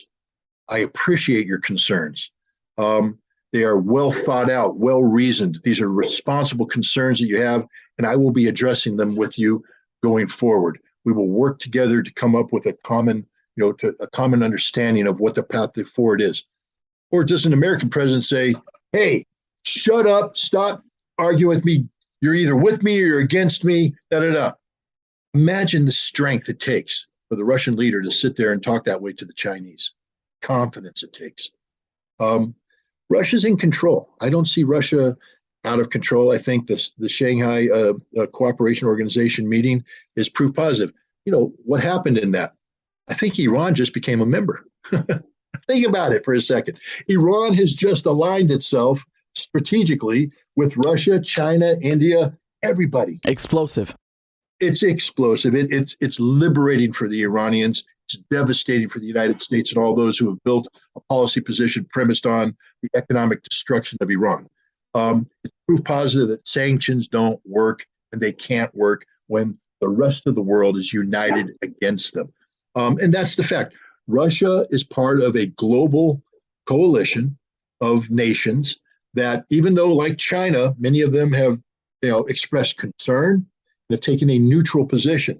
But a neutral position is actually, for Russia, means you're on my side, because it means you're not participating in the sanctions, that you're actively working with me to build up a strong economic framework, fabric that can withstand whatever else the West can put at it. And I won't mention the G7 price cap because you asked me not to. So, yeah, the G7 price cap. I've already given my opinion about this. Just again, for the viewers, this is basically the EU and all the members of the G7, the US, Canada, the UK, etc., being very mad that Russia is actually still making bank. They're still making a lot of money from their oil sales. and bills. They got fat wads of cash and they want to stop it. So what's your thought on this? Well, I've just thought all along, in the lead up to this, one of my specialties is energy security. I've been doing energy security analysis for a long time now, since 2009. 2009. And even prior to that, I dabbled in it, but I've been focused on global energy security since 2009. And I've just watched how analysts have consistently overplayed the position of the West to the detriment of the Russian perspective. And it always struck me as sort of curious that when you have a nation that's like the number one, overall producer of energy in the world, to somehow diminish their philosophy about global energy security. I would think that if I'm, for instance, the largest gasoline distributor in the state of New York, that my job is to keep all the gas stations functioning so that you, the pathetic American population, can get in your cars and drive around freely. All that great mobility you enjoy is only because of me, because I have the gas stations and I provide you with the gas. And yet you're going to mock me and say, you don't know anything about the economy. You don't know I don't know anything about the economy. I don't know anything about diesel prices and how they impact supply chains because of the cost of transportation. I don't know that. The guy who runs the gas stations, I know it better than you. I know it better than anybody. Russia knows this better than anybody. They know everything. This is why when the United States, with its arrogance, because it used to be during the Cold War, we had, a bifurcated, global economy and relationship. So we could come to the Saudi Arabians and set up this deal where we traded guarantees of security with Saudi Arabia, ability to put their foot off and on the production accelerator. When we need more oil, put the accelerator on. When we need less oil, take the accelerator off. And we were able to control the world's economy to our benefit, by the way, no one else's, our benefit. Prices were always done to make American politicians have domestic political victories at home. But that time's over. And we saw that with the pathetic performance of Biden in July, crawling on his hands and knees to meet with MBS, who he said during the campaign, I will never meet with this man. He is a pariah. Saudi Arabia is a pariah. We're not going to deal with these guys. No, we're going to put them in the corner, treat them like the garbage they are. Oh, no, wait a minute. Russia's, we need oil. I'm having high prices at the pump. Please, MBS, be my best friend. Fist bump, boom, yay, dance, whatever you want to do. We're buddy. And meanwhile, MBS is like, hey, don't try and lecture me about Khashoggi. And I'm not here pretending that Khashoggi's death, I'm not minimizing. Please don't anybody think I'm doing that. I'm just saying, instead of the United States having the moral high ground and saying, shame on you, we said it, we're fist bumping the dude. We're begging the dude. And now the dude gets to flip it on us. Don't talk to me about Khashoggi. I'll come back with you with Abu Ghraib. I'll come back with you with the murder of the Palestinian journalist. Shireen Abu Akleh. I beg her family for forgiveness. As I said, I'm getting old. But they murdered this American citizen who's a Palestinian journalist. They murdered her, and the Israelis now admit, yeah, it was our bullet that did it, and we're not going to do anything about it. Where's America? I mean, that was an American citizen killed. Khashoggi wasn't an American citizen. He was a Saudi citizen who wrote a blog for the Washington Post. He had friends in the American journalism area. I'm not saying that it's okay to kill him, but I'm saying if you're going to scream and shout about Khashoggi, then why aren't you screaming and shouting about the Shireen? Right. Why aren't you? Why aren't you doing to the Israelis what you said you were supposed to do to the Saudis? Hypocrisy reigns supreme. And what Biden did is allow MBS to level the playing field with moral equality, to say you're no better than we are. You do the same thing we do, so shut up about it. And Biden couldn't say anything because he needs the oil. But here's the irony of it. And to show you again, we get back to why I brought this up wasn't to highlight that, it was to highlight Russia. The Saudis turned around and said, yeah, we hear you about the need to increase oil, but, it's July. We're having a big meeting in August. The big players, OPEC plus. Right. Who's the plus in OPEC? Russia. And that is where we'll make the decision about how much oil we're going to do.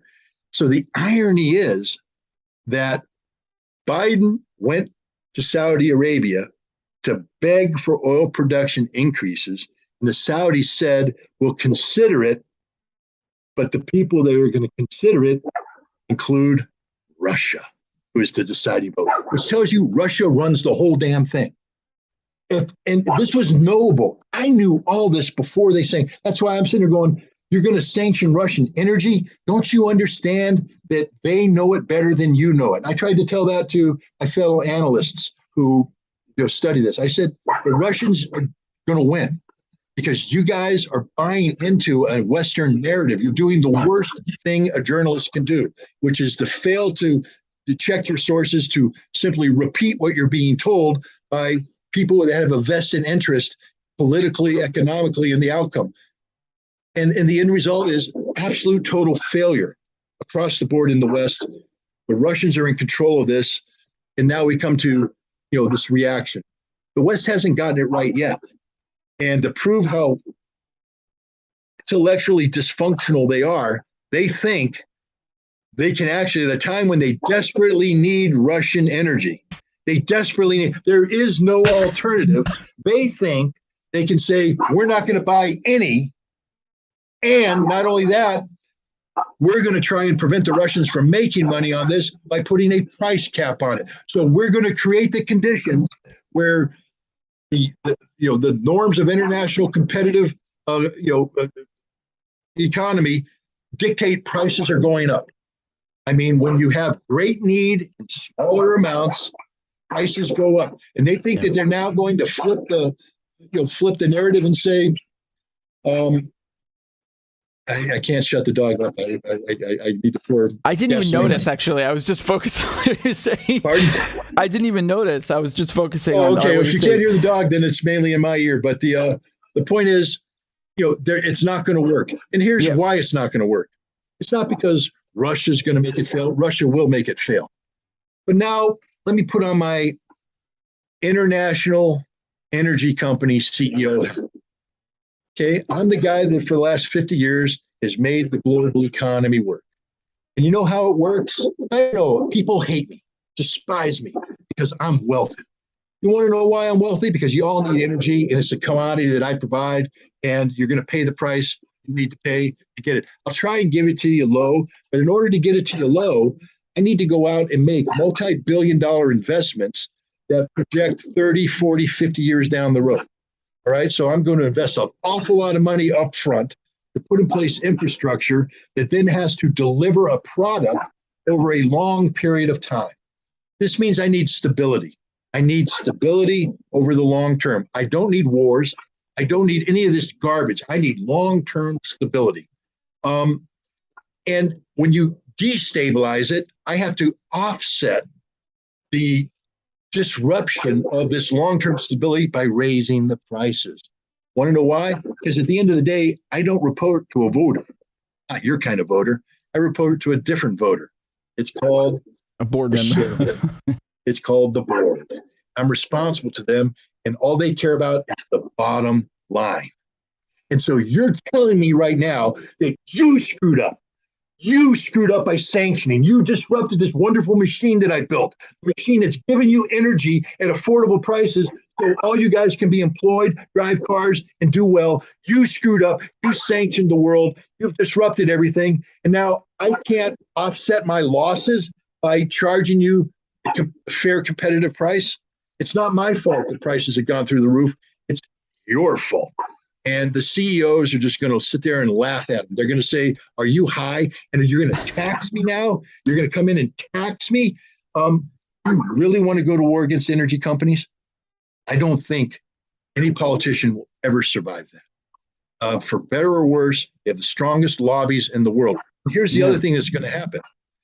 The CEOs, again, their job is to make money.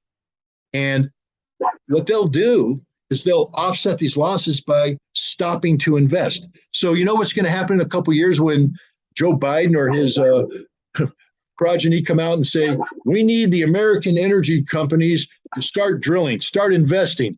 And they're going to sit there and say, pound sand. We're not doing that because the last time we invested, you sanctioned Russia and it all went to hell in a handbasket. We lost a whole bunch of money.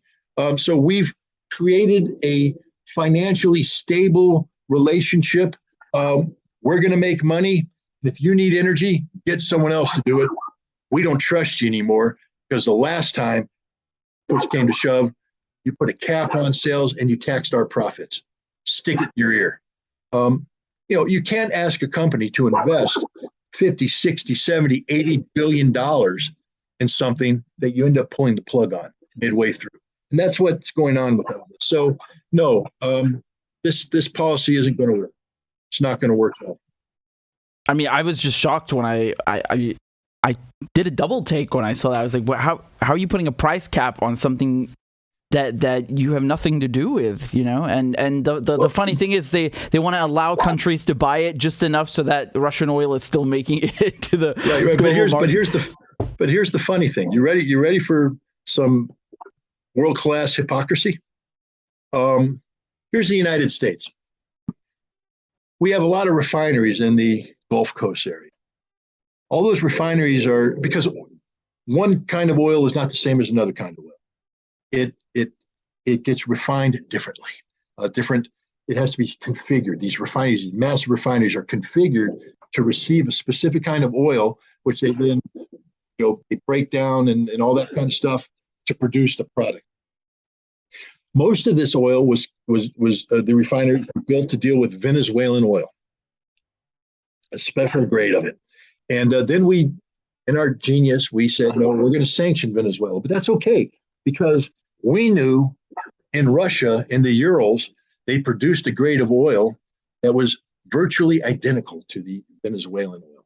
So as long as we kept that Russian oil flowing in, put it in the refineries, we could make enough gasoline, keep the economy moving. So we were buying, hundreds of thousands of barrels of Russian oil a day.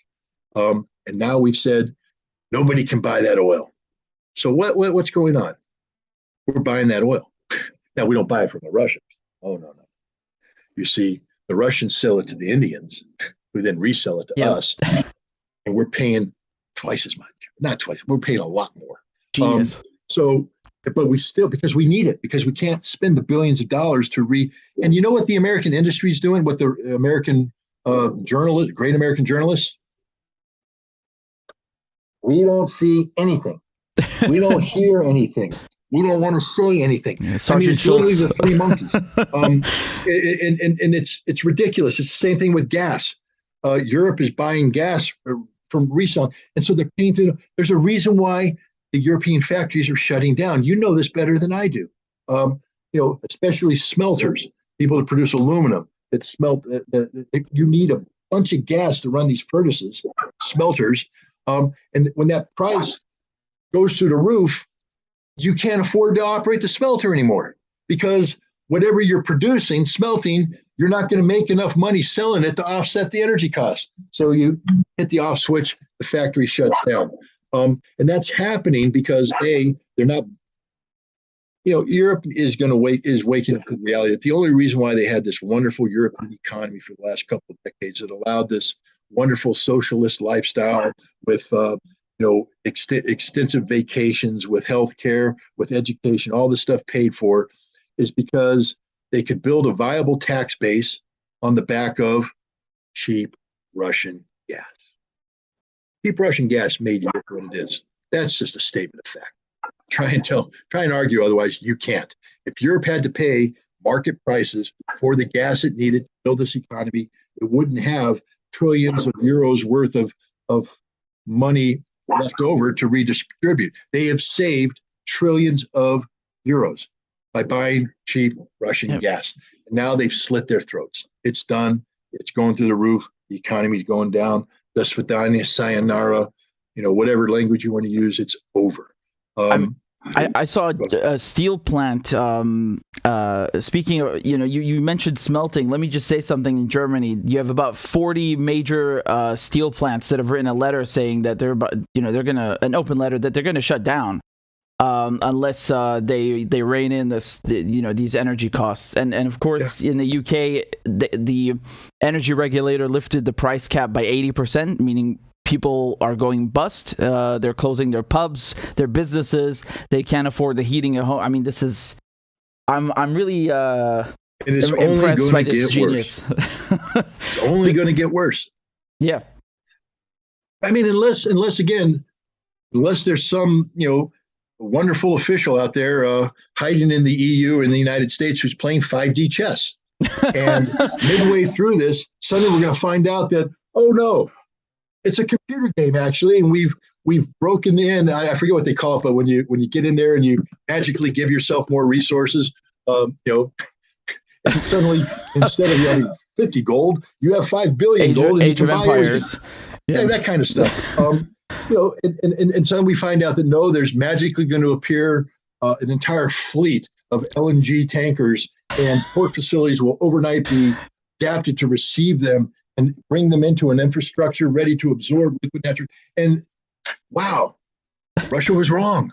The Americans are better at energy than they are. Unless you believe in that kind of fantasy, I think we're looking at a very difficult winter for. How are the gas prices where you are? Well, they're under control, but they're under control because we're buying Russian oil and we've depleted our strategic oil reserves. We've drawn them down. At some point in time, we're not going to be able to do that anymore. And remember, the worst hasn't hit us yet, because when the European economy collapses and all this stuff, remember, Europe slit their own throat. Russia's going to be able to absorb the lack of a European market. Why? Because the European market has divorced itself from Russia. Russia's already found alternative sources for this. And you know what's going to happen to the Europeans? They're going to continue to seek to buy Russian energy through indirect sources. It's not as though Russia's deprived of the European economy. Russia is going to continue to have access to the European economy, but using the indirect approach. And the indirect approach is fueled by European desperation. I mean, you can never have sound policy when it's built upon the premise of we are desperate, we will do whatever it takes to get access to the energy we need to survive. And that's why they're paying through the nose. You know, the quickest way to solve this problem? Stop the sanctions. Germany still has a viable contract with Russia that Russia will honor. All Germany has to do is say, Siemens, all the pumps go, Nord Stream 2, power up, bring it in. I don't understand it really. And let me just pull up on the screen. Here's the value: €1 in US dollars. They're equal right now.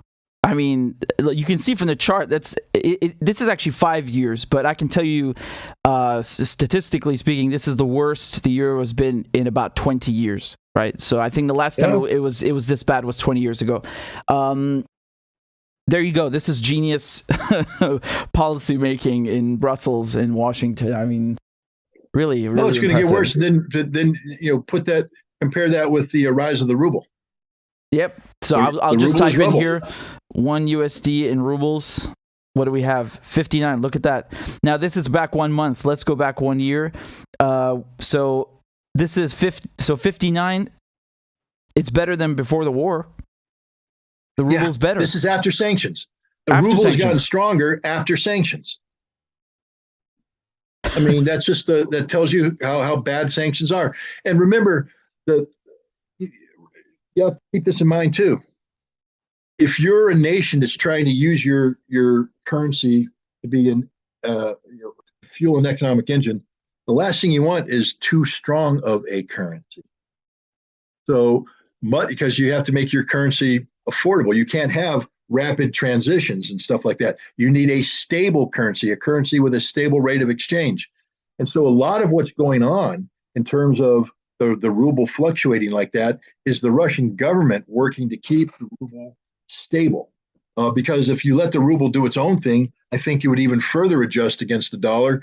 But that, again, is unattractive for the global economy. You want a stable, predictable currency So the Russians have that right now. They have a stable, predictable currency. And the fact they've been able to achieve this stability in a time of global economic war targeting them, again, hats off to the Russian leadership. It's just you got to give applause where applause is due.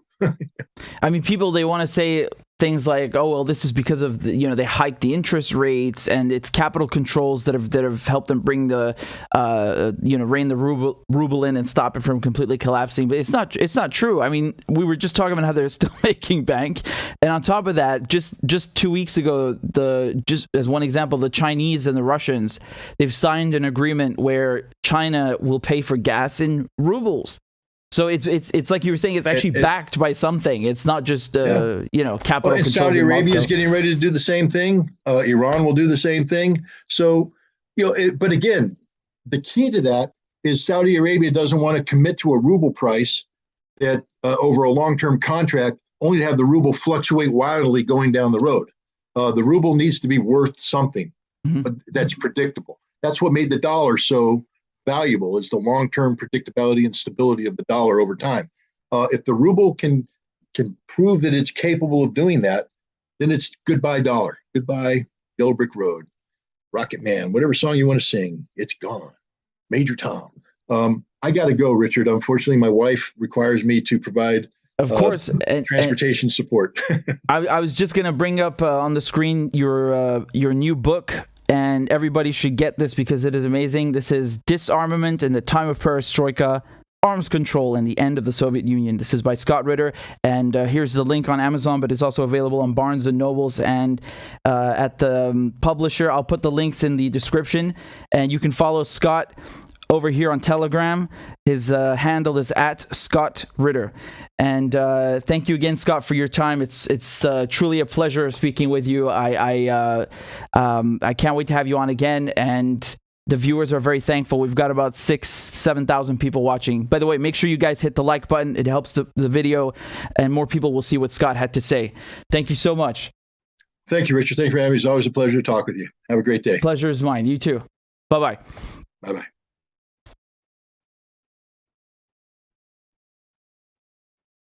Scott Ritter, ladies and gentlemen. I'll put up his handle again on Telegram, and this is his new book. Again, that was really a pleasure to have Scott, and this is why yesterday when I was talking about the counteroffensive in Ukraine, I wanted to kind of go over it briefly, but unpack it in detail with Scott himself. It's always a great chat, and I'm really glad we get to also go into the economic stuff. That's very important. So, again, where are you guys tuning in from? Please tell me in the comments. I asked you at the beginning of the live stream, but I forgot to read them because I was busy with Scott. Let me know in the comments where you're tuning in from. And this stream, the interview, you can rewind it as soon as it ends. It will be up on YouTube, and then immediately, and you can rewind it. There we go. Look, the chat is exploding. We have people tuning in from Venezuela, Manchester, Japan, Ireland, San Francisco, Austin, Texas, London, Ghana, Miami, India, Brooklyn, Australia, Romania, Germany, London, Sydney. It's ridiculous. Ridiculous. The list is so long. Tehran, Poland, Denmark, Russia, Serbia, London. Isn't that amazing? You guys are amazing. Thank you so much. And by the way, if you're new to the channel, please subscribe. You're going to find independent journalism right here about Ukraine, about Syria, about Iran, about the Iran nuclear deal, about U.S. politics, UK, everything to do with international affairs. This is the spot. And you guys are amazing. Thanks for tuning in. And I'll see you guys in the next live stream. I'll try to go live tomorrow or after tomorrow. We'll see. You guys have been great, and Scott has been great. So thank you all. Take care. And if you would like to support my work, please consider subscribing on Patreon. You can also donate on PayPal by scanning the QR code. And the Patreon membership is... we've actually hit the goal. I think we hit the goal yesterday. So you can support my work for as little as $1 a month or €1 a month, whatever you can. But either way, I'm grateful to have you guys, and thanks for all your kind comments, for liking the video, and just being here. That's already showing support. I'll leave it at that. Take care, and be well. Goodbye, guys.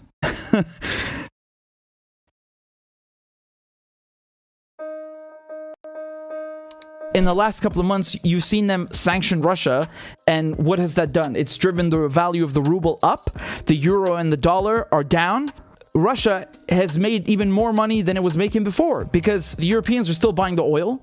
The rest of the world is still buying the oil, and the price of oil and the price of gas have gone up. So even if Russia's selling less oil and less gas, the fact that the price has gone up means that Russia's making more, there's more revenue, okay? So they've come up with a new plan. This is their new brilliant plan. The crude cap applying from December 5th, and the refined products to follow from February 5th, 2023. If you want to go and move Russian oil, you need to get a ship, and you need to get that ship and the cargo insured.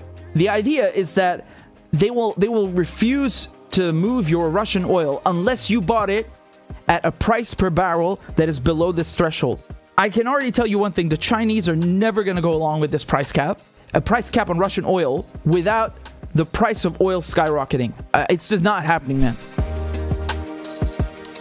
The EU now wants to replace Russian gas with Israeli gas, right? There's nothing better than some stolen Lebanese gas. And the Israelis are trying their best to block the nuclear deal because, you know, if sanctions are lifted on Iran, Iran is free to sell its oil and gas. Remember, Iran has the biggest gas reserves in the world after Russia. And what do the Israelis do? They straight up just send a giant ship to start extracting the gas. I mean, this thing is a behemoth. You know, Nasrallah, who is the second role of Hezbollah, he threatened them that if they extract any gas before they solve the maritime border dispute, there's going to be a huge response. If Israel messes with Lebanon and starts extracting gas before this issue has been resolved, they're going to strike the Israeli gas rigs, and no company is going to want to come anywhere near that because it's a war zone then. Let me show you this opinion piece I found in The Guardian. The ruble is soaring and Putin is stronger than ever. Our sanctions have backfired. Wow, you don't say. Took you 5 months to realize that? Western sanctions against Russia are the most ill-conceived and counterproductive policy in recent international history. The reality of sanctions on Russia is that they invite retaliation. Putin is free to freeze Europe this winter. He has slashed supply from major pipelines such as Nord Stream 1 by up to 80%. The chief beneficiary is none other than Russia, whose energy exports to Asia have soared, driving its balance of payments into unprecedented surplus. Man, seriously, did I not say exactly all of this months ago? Perhaps after all, we should stick to war. I don't agree with everything in this article, but the premise that sanctions have failed, absolutely. I mean, this was clear from the beginning, man. They're attacking India again for buying Russian oil. Now, again, think of how the United States and the West are. They thought, okay, we're going to sanction Russia, and then Russia's economy is going to be destroyed. And now Russia is moving more amounts of oil towards the east than it did before, and India is buying this up at a discount. The Ukrainian foreign minister, look what he says to India. He says that every barrel of Russian oil delivered to India has quote-unquote Ukrainian blood on it. They're shipping Russian oil to the United States via India. They just send it to India, and then in India they mix it in with something else, right? So chemically speaking, it's not exactly 100% the same as it came in from Russia. Western European countries and the United States want to go lecture India for buying the same oil as them. The West still consuming Russian oil, and then they have the nerve to lecture India for doing the same. Europe needs a gas supplier. Israel, I mean, no matter what it wants to do, it's not just about the money. Let me explain this, man, because the Israelis, for them, it's not that they need the money desperately like Lebanon. They want people to legitimize them, to validate them. They want to have the prestige of being, oh, we're an official energy supplier to the European Union. Remember, when you're supplying resources that are so crucial, like oil, like gas, you know, this gives you power. It is power. And they want to kneecap Iran in every way, whether it's gas, whether it's oil, whatever it is, where there's foreign investments. Remember how many companies lost billions that they invested in Iran? There is a serious will to cooperate with Iran, but the Israelis hate that. They want to be the number one in the region. Gennady Gatilov, who is Russia's permanent representative to the United Nations in Geneva, that just means that he's an ambassador. He said that the world has changed and the UN will never be the same as it was before. These UN votes, remember, there were multiple resolutions to condemn Russia, to ask Russia to end the invasion and so on. India that didn't do it, China that didn't do it, and only South Africa condemning Russia. That's very huge. They want to deal with Russia. Doesn't mean they like the war, but they're not going to go and like cancel Russia. Although overwhelmingly those countries at the UN did vote to condemn Russia, the ones that didn't have very powerful economies or vast resources, or both. Of course, that includes Iran as well, Iraq. They all refused to condemn Russia. I think I understand what he's saying, that, oh, the UN will never be the same. I get the feeling it's the same with the European Western society, the economy. This is all going to go down the drain. A lot of people are going to get hurt, which is very unfortunate.